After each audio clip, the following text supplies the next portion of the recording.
RG, just to be very clear, we are not downplaying the faults.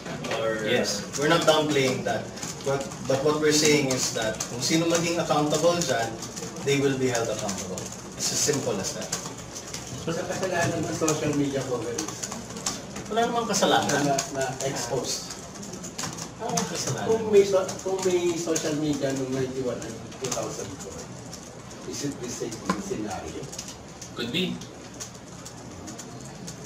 Could be. So, what's your appeal sa mga gumagamit mga tweeters? Kasi sila nag-expose. Most of them are not. I wouldn't use the word kasalanan. Kasalanan, yeah. I'd It's not a actually, fault. buti nga may social media eh. Vigilance yan. Diba? Buti nga may social media eh, wala nang naitatago. So, kung merong mga issue, alam na ng lahat. Ultimo, this and that and this and that, alam na ng lahat. Hindi, wala nang naitatago. Basta, whoever is accountable will be held accountable. Ganun lang kasimple. And I think the palace has also spoken about that. Whoever is accountable will be held